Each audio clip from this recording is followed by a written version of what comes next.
What's going on, everybody? Welcome back to CEO Media. Go ahead and subscribe to the channel, like this video, and hit me in the comments. Share this video. Let's get right into it.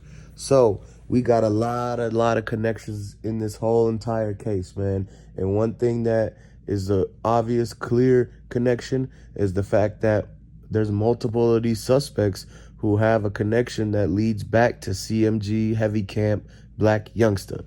So Blac Youngsta, one of his friends is Shondell Barnett. And so we already spoke on how he was in the back of that video. He was in the back of the video when they went to the Grove, and that is Shondell. Is proven now.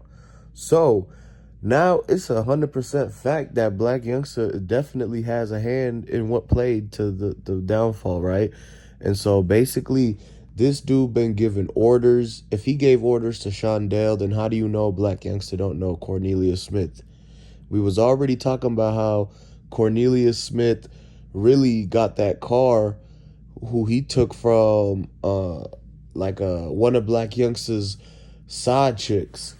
So Blac Youngsta had given that white Benz to, he basically let a lot of people rent that white Benz and kind of use it, right? But more recently, he gave that white Benz to one of his side chicks, a light skinned girl, and she ended up setting up the thing to make it look like Cornelius took the car, right?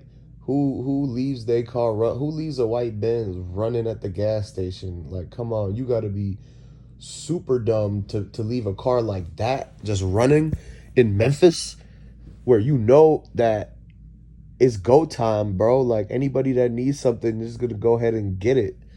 So basically, that already had Blac Youngsta connected, and then when we go to find out that Shondell's in the back of the Shake Something video, and then he also in the back of the video where they pull up to the Grove trying to diss Dolph, that is the solid cemented connection that he's definitely has fingers pointed at him. Blac Youngsta's gonna have to answer some tough questions. So just like how when the 100 shots happened, he got caught up, too much evidence, too much connections. They knew it was Blac Youngsta, so he went ahead and turned himself in once the prosecutors talked with his attorney. But they're taking it slow right now. So they're building up a big case on them so that they could come and scoop them all when they have all evidence that is gonna for sure like get them booked for good. You know what I mean?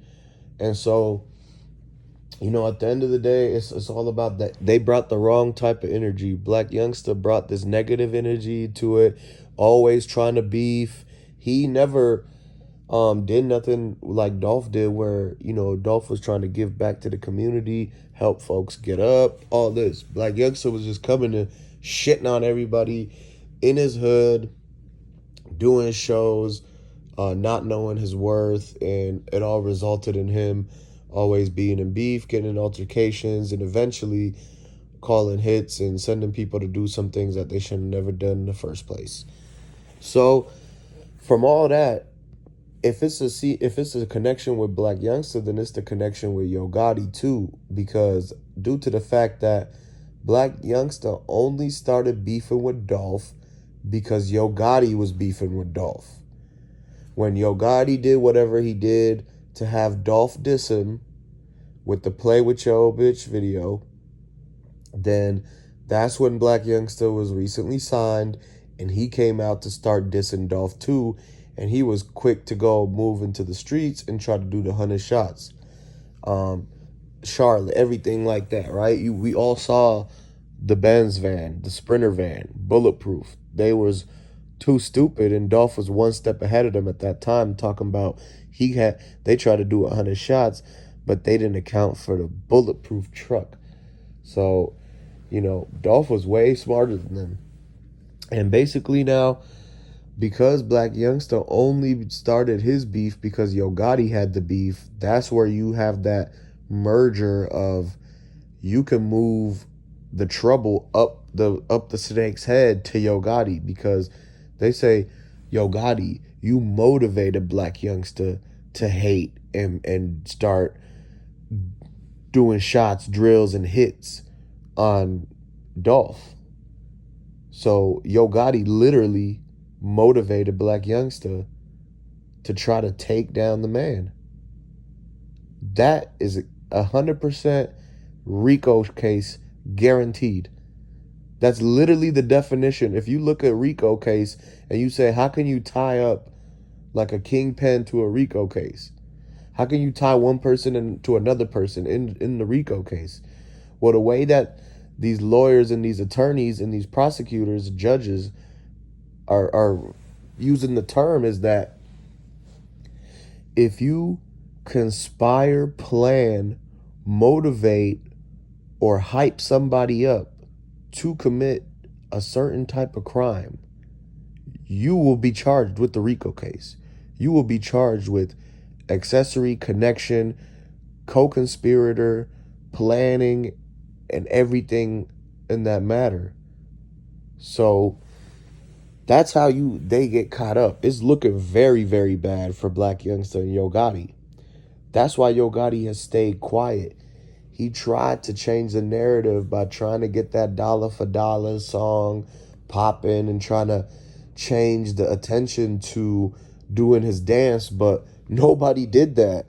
The dollar for dollar was a fail. Yo Gotti didn't distract anybody. We are still hot on their trail. The attention is still on them. They can't hide the fact that Yo Gotti motivated Blac Youngsta to hate on Dolph and do the drills with the 100 shots. That motivation never went away because Blac Youngsta is still signed to Yo Gotti. He's still signed to CMG. CMG still takes Blac Youngsta's money off of whatever he does. So when this case gets brought to the feds and they're really in the middle of it and we're seeing the trials and all that, Blac Youngsta's going to be in it. And what they're going to say is, look at his history. He has history with the person that got hit. He tried to do the same thing before. Not only here, but he sent people in LA, and he literally was motivated to hate him by this man right here, Yo Gotti. So they're going to ask them the tough questions. They're going to ask Blac Youngsta, why do you hate Dolph? What did he do to you? Why did you try to do the 100 shots before? And then now you have connection to the people that did it this time. They cannot run away from that. This is how we know that there's something going on that they're not telling you. This is why we still have to look at everybody. The cookie shop, Blac Youngsta, CMG, everybody got to get looked at. And Raven over here trying to sweep it under the rug and make you feel bad about having to second guess what the narrative is. Just because we have a concern over what happened and it's all smoke and mirrors and nobody's coming out to show evidence, to show the video proof, why is she trying to make us seem like we're bad people for having opinions and caring about young Dolph? They didn't care about young Dolph enough to protect his life. So she want to come and turn it 360 on you and make you feel like the bad guy. That's the type of people Raven is. That's the type of people that she is. And she will never be able to deserve being able to walk away free without getting investigated. And that's it.